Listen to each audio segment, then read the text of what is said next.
Who was he, Aaliyah? Tell me. He's just a friend, Ayun. I will not have it. He pinned her against the wall with a force that rattled the expensive artwork hanging in the hallway, the impact knocking the breath from her lungs. There was no slow build-up, no gradual escalation of an argument. One moment the heavy oak door had clicked shut behind her, sealing out the damp chill of the rainy night, and the next, Di-yun was there, a wall of muscle and suppressed rage, trapping her within the confines of his arms. The penthouse was suffocatingly quiet. It wasn't the kind of silence that brought peace. It was the heavy, pressurized silence of deep water, the kind that crushed the lungs before you even realized you were drowning.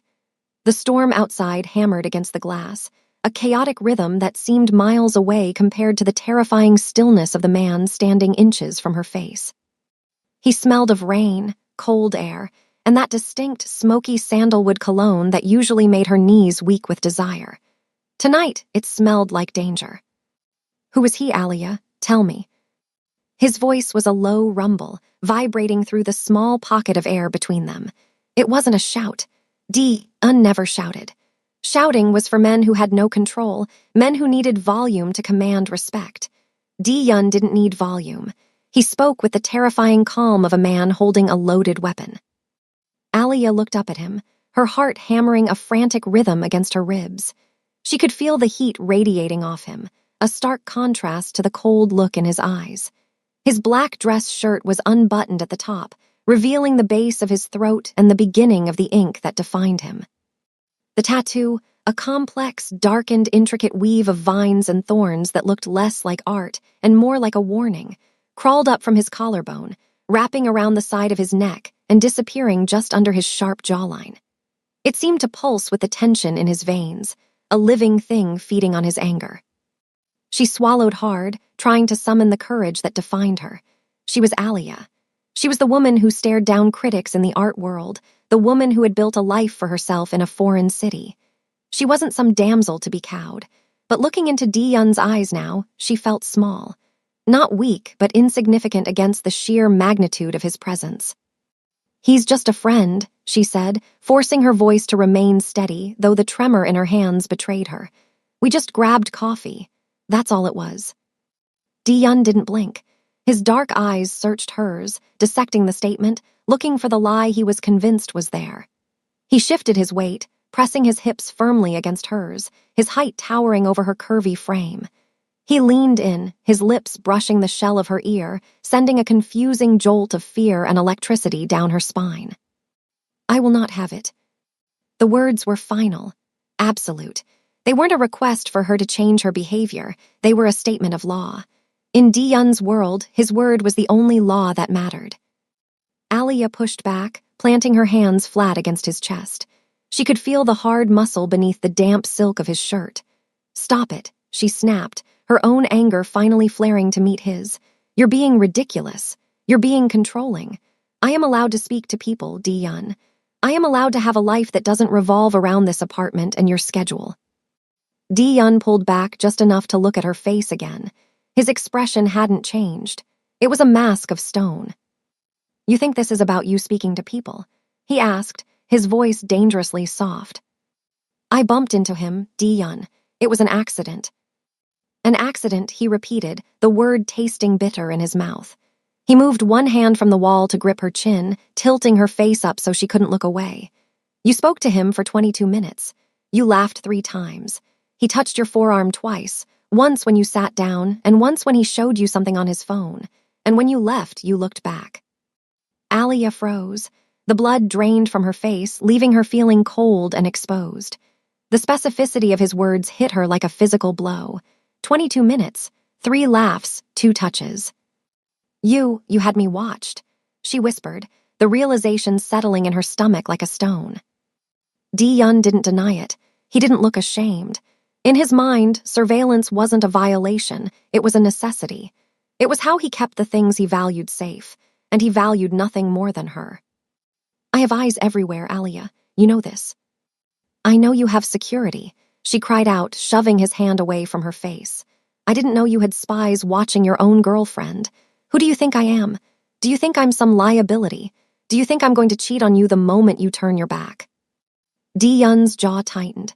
A muscle feathered in his cheek, the only sign that her words were cutting through his armor. He stepped back, the loss of his body heat leaving her shivering. He ran a hand through his dark hair, the movement agitated, uncharacteristic. "It is not about what you will do," he said, his back to her now as he walked toward the expansive living room window. "It is about what they will do." Alia followed him, her heels clicking sharply on the marble floor. "Who are they, Di-Yun? It's always they, the invisible enemies, the ghosts from your past." That man was Leo. He's an architect. He's new to the city. He's nobody. Di-Yun turned around slowly. The shadows in the room seemed to cling to him. "Nobody is nobody, Alia. Everyone is someone sent by someone." He looked at her with a profound, exhausting sadness that she couldn't quite understand. He looked like a man who had been holding up the sky for too long and was tired of the weight. But just as quickly as the vulnerability appeared, it vanished, replaced by the cold, hard resolve of the CEO, the king, his family expected him to be. "Go to bed," he commanded softly.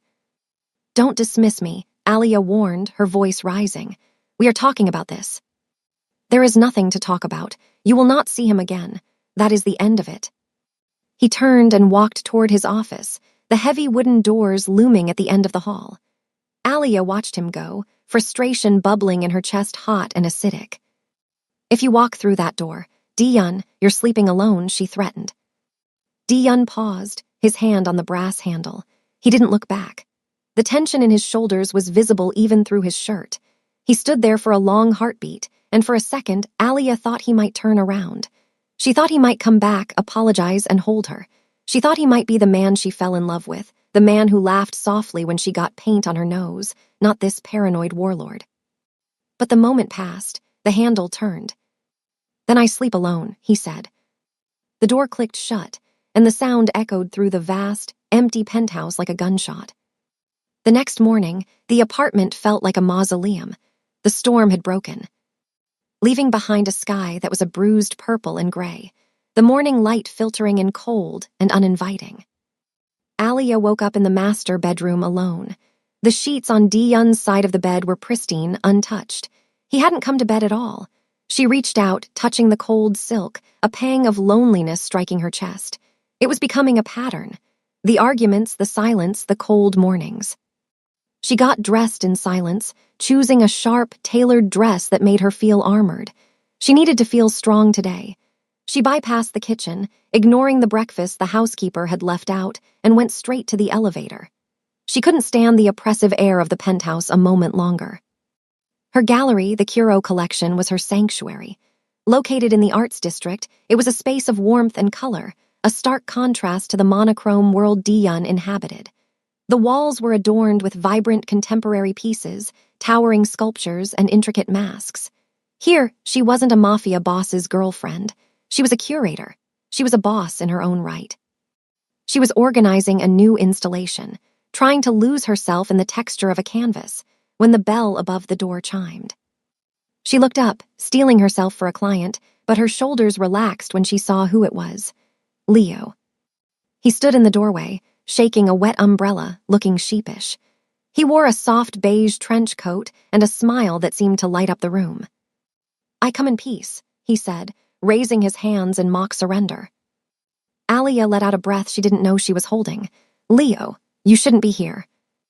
Leo walked in, his demeanor easy and unthreatening. "I just wanted to apologize. I feel like I got you in trouble yesterday." "Your friend," he seemed intense. Alia laughed, a dry, humorless sound. "That's the understatement of the century. And he's not just a friend. He's my partner." Leo nodded, walking over to study a sculpture. "Ah, the famous Di-Yun. I've heard the name. In this city, it's hard not to." Alia stiffened. "What have you heard?" Leo shrugged, turning to face her.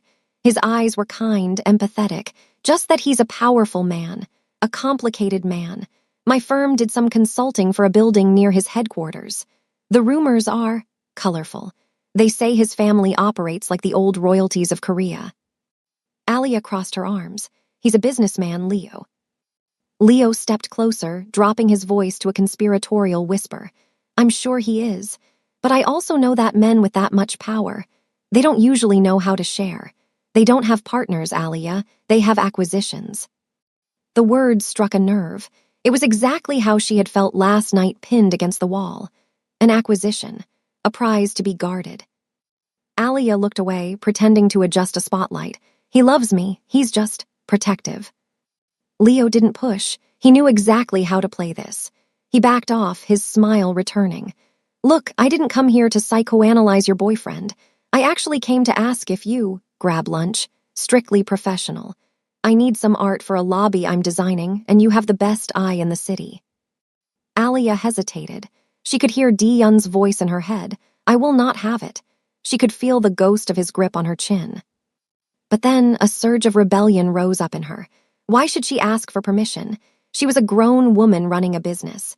If she couldn't have a professional lunch with a client, then what was she? A prisoner.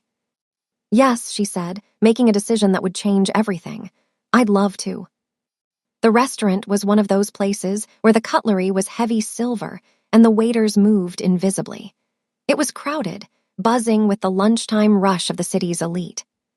Alia sat across from Leo, trying to focus on his sketches for the lobby design, but her skin was prickling. She felt exposed. Every time the door opened, her head snapped up. Leo was charming. He was funny. He told stories about his travels, about bad dates, about the time he accidentally insulted a diplomat. He made Alia laugh, real belly laughs that she realized she hadn't felt in months. Diyun was intense, passionate, and deeply loving, but he wasn't light. Life with him was always heavy, always serious. You have a beautiful laugh, Leo said, leaning forward, resting his chin on his hand. You should use it more often. Alia blushed, looking down at her salad. I laugh plenty. Leo raised an eyebrow. Do you? Because every time you check your phone, you look like you're waiting for a bomb to go off. Alia glanced at her phone. It was face down on the table, but it had been vibrating incessantly for the last 10 minutes. She knew who it was. She refused to look. I'm fine, she lied. Leo reached out, his hand hovering over hers. Alia, listen, I don't know your situation, but I know that nobody deserves to live in fear. You're vibrant. You're talented. You shouldn't be anyone's bird in a cage. Alia opened her mouth to defend Diyun, to explain that it wasn't fear, it was complexity. But the words died in her throat, because suddenly the restaurant went silent. It was an uncanny, rolling silence that started at the front door and swept through the room like a cold wave. Conversations stopped mid-sentence. Forks were lowered. Alia felt the hairs on the back of her neck stand up. She knew. Before she even turned around, she knew. She turned slowly in her chair. Standing at the entrance of the restaurant were 4 men in dark suits. They were big, imposing, and they scanned the room with professional detachment. But they were just the vanguard. Walking through the center of them was Diyun. He looked impeccable. He was wearing a charcoal gray suit that fit him like a second skin, his dark hair perfectly styled, his face a mask of terrifying neutrality. He didn't look angry. He didn't look crazy. He looked like a king walking through a peasant village. He moved through the tables, his eyes locked on Alia. He didn't look at the waiters. He didn't look at the other patrons who were staring, whispering. He only saw her. Alia's heart slammed against her ribs. She wanted to shrink under the table. She wanted to stand up and scream. Diyun reached their table. He didn't say a word. He stood behind Alia, placing one hand on the back of her chair. His hand didn't touch her skin, but she could feel the heat of it through the wood.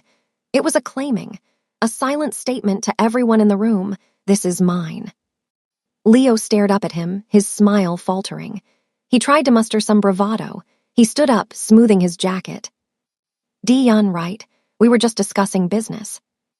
Diyun didn't look at Leo. He didn't acknowledge Leo's existence as a human being. He simply shifted his gaze, his dark, reptilian eyes boring into Leo's soul. He spoke in Korean, his voice low, guttural, and meant only for the 3 of them. If you look at what is mine again, you will lose your eyes. The threat was delivered so calmly, so matter-of-factly, that it took a moment for the violence of it to register. Leo swallowed hard, his Adam's apple bobbing. He paled, sitting back down abruptly, his legs seemingly giving out. Diyun turned his gaze to Alia. The coldness in his eyes thawed for a fraction of a second, replaced by a flash of pain that cut her to the bone. "We are leaving," he said in English. It wasn't a question. Alia looked at Leo, then at Di-yun. She saw the security guards waiting by the door. She saw the humiliation on Leo's face. She felt the judgment of the entire room. She stood up, her legs shaking. She didn't say goodbye to Leo. She couldn't. She grabbed her purse and walked toward the door, her head held high, trying to salvage some shred of dignity. Di-yun followed a step behind her, his presence a dark shadow that swallowed the light. The drive back to the penthouse was a blur of rain and silence. The privacy partition was up. Di-yun sat on the far side of the leather bench seat, staring out the window, his jaw clenched so tight she thought his teeth might shatter. When they entered the apartment, the explosion Alia had been holding back finally detonated. She threw her purse onto the sofa and spun around. "How dare you?" she screamed, the sound tearing through the quiet apartment. "How dare you humiliate me like that? Do you think I'm a child? Do you think I'm property?" Di-yun was taking off his jacket. He draped it carefully over a chair, his movements slow and deliberate. He turned to face her, undoing his cufflinks. "You disobeyed me," he said simply. "Disobeyed?" Alia laughed, a hysterical, sharp sound. "I am not your soldier, Di-yun. I am your girlfriend. You don't give me orders." "I give you protection," he roared back, his composure finally snapping. The sudden volume made Alia flinch. He crossed the room in 3 long strides, grabbing her by the shoulders. "Do you think I do this for fun? Do you think I enjoy chasing you around the city? Do you think I want to be this man?" "Then stop," Alia cried, tears streaming down her face. "Stop being this man. Trust me. Do you think I'm weak? Do you think I'm stupid? Do you think I'm going to fall into bed with the first man who smiles at me?" Di-yun froze. His grip on her shoulders tightened, then softened. He looked down at her, his breathing ragged. The anger drained out of him, leaving behind a raw, gaping wound. "I don't think you are weak," he whispered, his voice cracking. "I think you are innocent." He let go of her and walked away, rubbing his face with his hands. He looked exhausted, older than his years. Alia wiped her eyes, confused by the shift in his mood. What does that mean? Di-yun turned to her, his eyes pleading. "You see the world as a place of art and beauty. You see people as friends. I see the world as a battlefield. I see people as weapons." He took a step toward her. "My enemies are circling, Alia. The merger next week. It's not just business. It's a war. There are factions in Seoul that do not want my family to legitimize. They want us to stay in the shadows so they can control us. And they know. They know you are the only thing in this world that I care about." He reached out, his hand hovering near her cheek but not touching her. "I checked Leo. He doesn't exist. His architectural firm, a shell company, his university degree, faked. He appeared on the grid 3 months ago, the same week the merger was announced." Alia stared at him. Her mind raced. Leo, the charming man who liked her sculptures, it didn't make sense. "You're paranoid," she whispered, though her conviction was wavering. "You're seeing shadows where there aren't any." Di-yun looked at her, and the hope in his eyes died. "You don't believe me." "I can't live like this, Di-yun. I can't live in a bunker waiting for the sky to fall. If you can't trust me to handle myself, then we don't have a relationship. We have a captivity." Di-yun flinched as if she had slapped him. He looked at her for a long time, memorizing her face. "Fine," he said quietly. Alia waited for him to argue, to fight for her, but he didn't. He just turned around and walked into the guest room, shutting the door softly. Alia stood alone in the living room, the silence returning, heavier than before. The next morning was the day of the merger signing, the day that would decide the fate of the Han Empire. Di-yun left before sunrise. When Alia woke up, the apartment felt abandoned. She made coffee, her hands shaking. She felt a deep, gnawing pit in her stomach. Had she been too harsh? Was he telling the truth? She wandered into the kitchen and froze. Sitting on the marble island, next to the fruit bowl, was a laptop. It wasn't just any laptop. It was Di-yun's personal computer, the sleek, silver machine that he never let out of his sight, the one that contained the heartbeat of his entire operation. He had forgotten it. Alia stared at it. Yun never forgot anything. The stress must be destroying him. Her phone pinged. She picked it up, a text from an unknown number, but she knew the voice. It was Leo. I know you're confused. I know he's spinning lies. But I found the proof, Alia. I found the transfers. Yun is using your gallery to launder money for the cartel. He's setting you up. If the merger fails today, the feds are coming for you, not him. He's made you the fall guy. Alia dropped the phone on the counter. No, that wasn't possible. Yun loved her. Another text. He left his laptop, didn't he? He wants you to get caught with it. Bring it to me. I have a tech guy at the gallery. We can wipe your name from the files before the police arrive. I can save you, Alia, but you have to hurry. Panic, cold and irrational, seized her. Launder money, through her gallery, it made sense in a twisted way. Why else was he so obsessed with her business? Why else did he fund her expansions? Was the protection just a way to keep her close so he could control the narrative? She looked at the laptop. She looked at the rain falling outside. She made a choice born of fear and a desperate need for the truth. She grabbed the laptop, shoved it into her oversized tote bag, and ran for the elevator.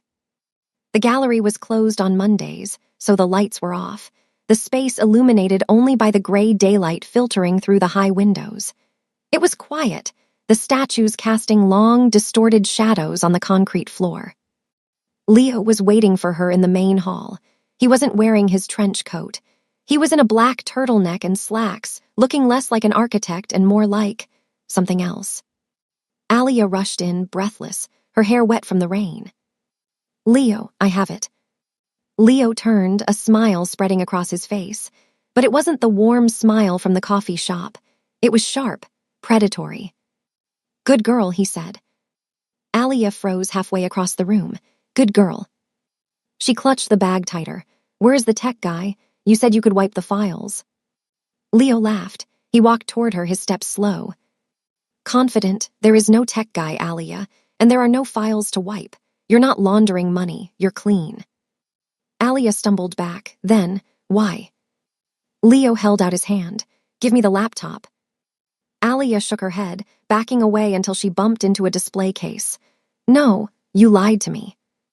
Leo sighed, looking bored. Of course I lied. That's the job. Yun's firewalls are impenetrable from the outside. But his domestic habits, those are sloppy. I knew if I spooked you enough, if I played on your insecurities, you'd bring the key right to me. He pulled a gun from the small of his back. It was a sleek, black pistol with a silencer attached. Alia gasped, dropping the bag. The laptop clattered to the floor. Don't shoot, she whispered, holding up her hands. Leo picked up the bag. He didn't look at the laptop. He pulled a small black drive from his pocket. I don't need to shoot you, Alia. I just need Yun's encryption codes. Once I plug this in, his entire empire drains into my employer's accounts. And you're my insurance policy to get out of the building. He grabbed her arm, his grip painful, bruising. He spun her around, pressing the cold barrel of the gun against her temple. Move, he commanded. Alia sobbed, her legs feeling like jelly. She had done this. She had brought the enemy to the gate. Yun was right. He had been right about everything. Leo dragged her toward the back exit. But as they neared the corridor, a sound echoed through the gallery. Clank. The heavy steel security, shutters over the front windows, slammed down. Clank. The back exit doors, locked with a mechanical thud. The overhead lights cut out, plunging them into darkness. A second later, the emergency lights flickered on, bathing the entire gallery in a deep, blood-red glow. The intercom system crackled to life. I told you, Leo. The voice was amplified, booming from every corner of the room. It was Yun. I will not have it. Leo spun around, wild-eyed, dragging Alia with him. Show yourself, he screamed. I have her, I'll kill her. From the shadows of the storage room, a figure emerged. Yun walked into the red light. He wasn't in his suit. He was in tactical gear, black cargo pants, a tight black shirt, a holster on his thigh. His tattoo seemed to writhe in the red light, the vines looking like veins of fire. He held a gun, but he wasn't pointing it. He held it at his side, relaxed. He looked at Leo with a boredom that was terrifying. "You have nothing," Dion said. He left the laptop. Leo yelled, pressing the gun harder into Alia's temple. She whimpered. He made a mistake. Dion tilted his head. He looked at Alia then. His eyes were sad, infinite pools of disappointment. "I do not make mistakes," he said softly. Alia's breath hitched. He knew. He had known she would take it. "The laptop is empty," Dion continued, taking a slow step forward. "It is a shell. I left it there to see if she would trust me, or if she would run to you." Leo's eyes widened. He pulled the trigger. Click.